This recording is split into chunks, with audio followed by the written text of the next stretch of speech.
Ganito guys, ganito. Kung magpa-practice kayo ng tutok nyo, okay, ito yung talagang ginagawa namin. Pag naka-aim assist ka kasi, tinutulungan ka niyan, parikoy, ayun no? Madali mong i-track yan, okay? Madali lang i-track yan. And napre-predict mo na eh. Alam mo yan?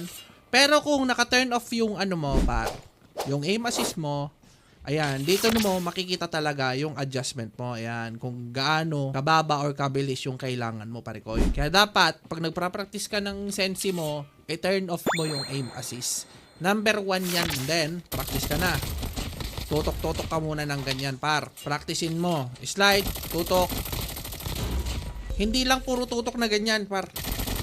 Hindi dapat ganun, par. Usually, yung mga kalaban mo gumagalaw. Kaya ang gawin mo, slide, tutok. And then, dito mo rin, practicein yung pag-switch weapon mo. Karamihan ng mga labanan nyo, mid-range. Pag wala kang tutok, lugi ka.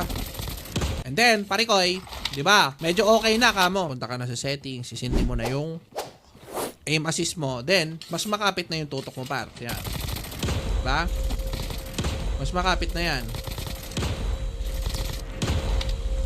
Wag na wag kayong manggagaya ng sensitivity ng iba. Okay na yun. I-adjust nyo yung sensitivity nyo, yung firing, tsaka yung red dot ADS. Hindi naman dapat parehas sila. Pero, sa una, pagparehasin mo muna yung ano.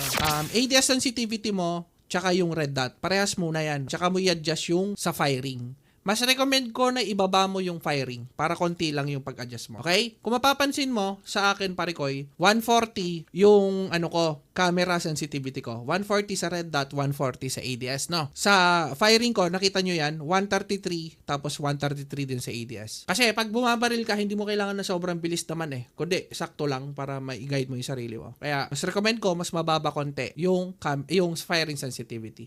Ayun, galingan nyo, mag-practice kayo. Ulit-ulitin nyo lang yon hanggang sa masanay, and then, good luck.